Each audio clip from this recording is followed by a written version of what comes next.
No matter what your age, dating can be stressful. And if you're suddenly back in the dating game after being in a long-term relationship, you could possibly benefit from a healthy nudge from a dating coach, which is where therapist and dating coach Crystal Ships comes into play.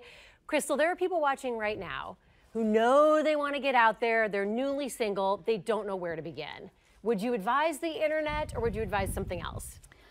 It depends on their personality. I think people who are more outgoing tend to do better on online dating, but people who are more introverted or shy maybe sometimes need a little bit of help. How do you know if you need a coach? If you're miserable in what you're doing now, if you're tired of the bar scene, if you're tired of swiping, you could benefit from a dating coach. And how does it work when you go to a dating coach? Like, I imagine you don't have a whistle. You're like, get out there and start. Like, what do you do? How does a typical session work?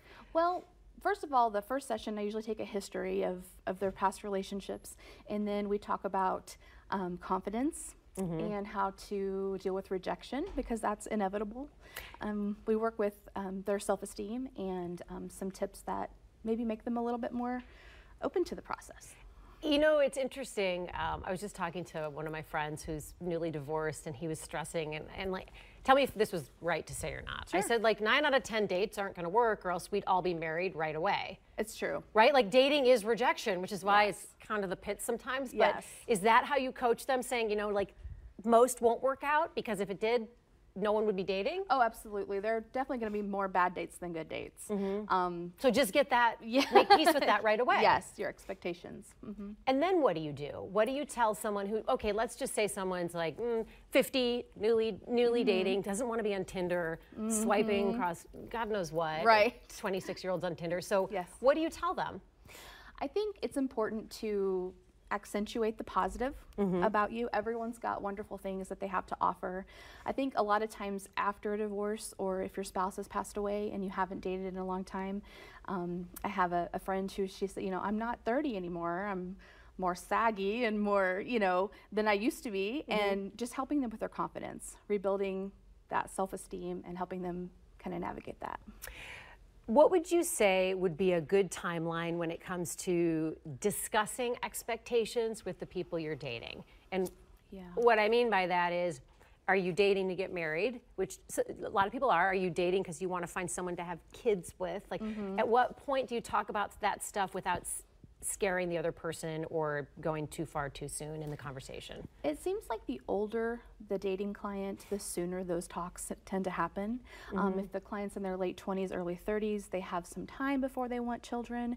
Sometimes those talks can happen, you know, a couple months in, but it seems like the older couples kind of want to get that out of the way first. They feel like, why waste my time if this isn't going to be a person that's going to be forever?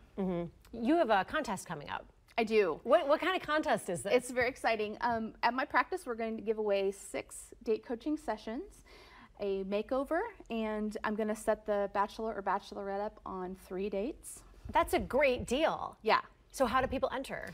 On my website, it's mendedkc.com. You can send me an email with a video clip under a minute. And I'm the only one that will see the videos, so don't worry about them being broadcast on Facebook or anything. And I will determine that winner and announce it on February 1st. Quick question for you. Sure.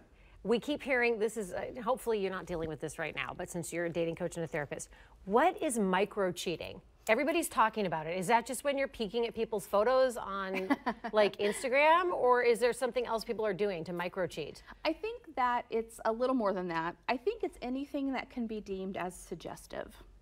If you are texting an old friend or an old flame and your spouse doesn't know about it and you really don't want them to know, it's these little tiny ways that you can kind of inspire that suggestive relationship with someone. Could be a coworker, it could be a friend, a neighbor, another parent on the soccer team. But like if you can't leave your phone unlocked with your spouse, you're probably doing something you shouldn't be doing, which might be micro-cheating. Absolutely. And it tends to be kind of a gateway to more full-blown. It's like the gateway drug? Yeah, full-blown cheating. I mean, Facebook has created many a relationship, but it's also it has caused some problems in relationships. At least 10 years ago when it first became popular and everyone was looking up their high school crush. Yes, absolutely. It can kind of foster relationships that maybe in the real world you wouldn't go for. But since it's online, it's a little more anonymous. It's there. Yeah.